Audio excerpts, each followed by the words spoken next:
Hello, everybody. Hi, how are you doing? I'm so glad that you were able to join me on tonight. I just want to do a quick scope on how to stop running from your calling because it is not really benefiting you to run from your calling. Hold on just a second. I'm sorry about this, y'all. I had to check on my son right quick. Can I put it in the dryer? Just one. No in the wash. Shut my door back. Hi. Sorry about that, y'all. That's okay. Um, I had to handle some business with my son. But anyway, I just wanted to do a quick scope tonight on how start running from your calling. Once again, stop running from your calling. I'm so glad you have joined.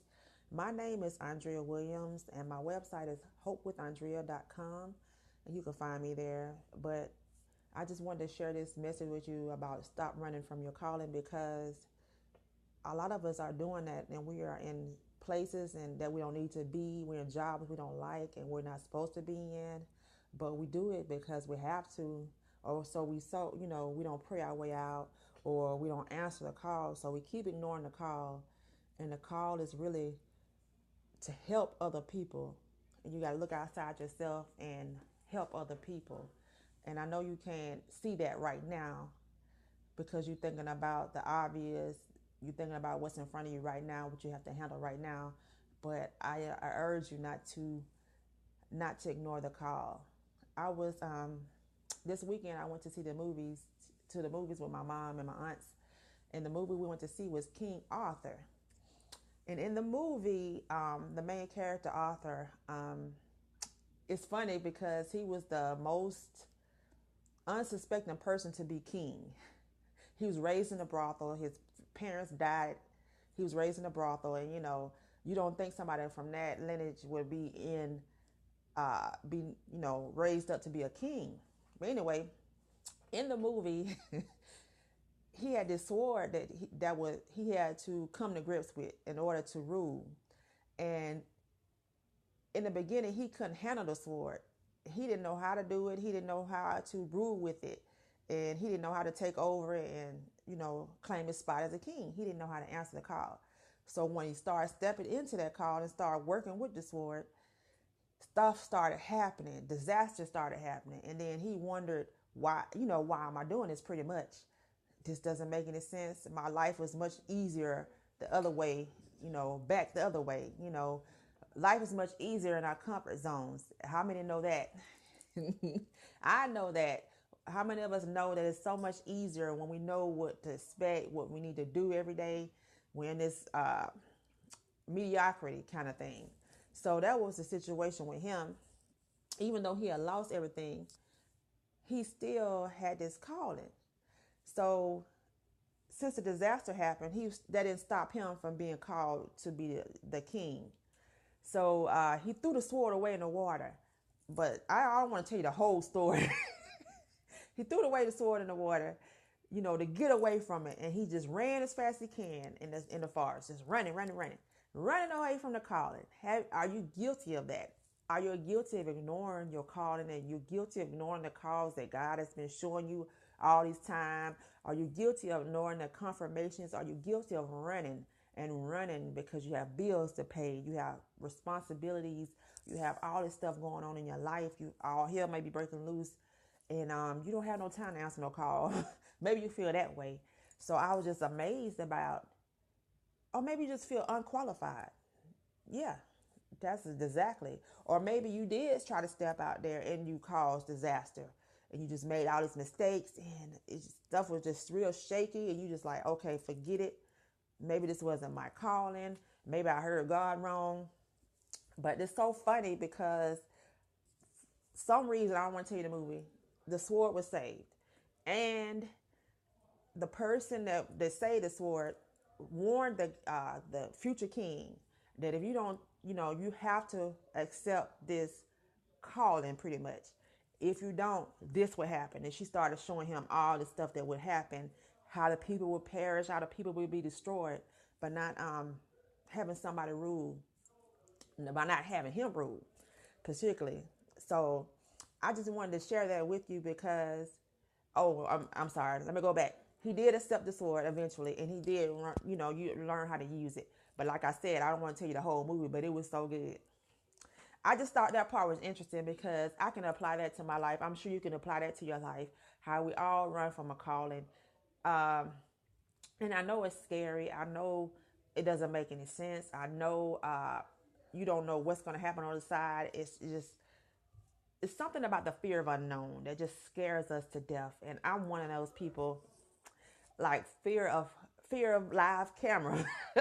Even though I'm stepping out in that calling right now, just the fear of live camera, the fear of public speaking, and that can deter us and that can distract us from doing what God has called us to do, from reaching out to the people that God has called us to. And we all have a group of people we are anointed for. We all have a tribe. We all have a people that God called us to, and they are waiting on us. They are waiting on us to pick up our sword and go, to learn, to go through the process. That's the important part. You will go through process. You're not going to pick up the sword and know exactly what to do. You're not going to pick up the sword and know all the steps. You ain't going to make all the right decisions. You don't going to know all the information you need to know. Picking up the sword, answering the calling is a lifelong journey. I mean, it's just going to be to the end of your world, to the end of your life. For eternity, pretty much. And, the important part is to answer the call, to be obedient and to answer God and say, okay, God, I surrender. I answer this call. Show me how to walk in it. And I promise you, he will show you exactly what you need to do and the steps you need to take to walk out your calling. And he will provide for you. I promise you, he will provide for you. And he will open up the doors that no man can shut. And it's amazing what happens to you when you start walking in your calling. It's amazing the doors he opens, the eyes your spiritual eyes become awake. Uh, your heart is open, and you're ready to receive and you're ready to give. And it's amazing how God has put you on this cloud nine feeling, but it's not really cloud nine. It's a joy, inner joy, because you in this exact place where God called you to be. You know that you're in this place that you fit, and God called you to this. So that's what I want for you. That's what I want you to have. I want you to find that sweet spot of where you can go, the people you are called to, the anointing that you have, the gifts that you have inside, because we all have gifts inside. I mean, I'm personally, in my testimony, I thought I didn't have anything to offer. I just thought I was going to be a housewife, a mother, an employee. So it's scary when you feel like you have nothing to offer and you have zero gifts, but that is the lie of the devil. I mean, the devil's lie. We all have gifts. God equipped us. He created us to serve in those gifts and to help others with those gifts. So, and to give him glory for doing it. So don't ever feel like you don't have anything to offer. Uh, when I started stepping in my calling, I found out that I'm an author.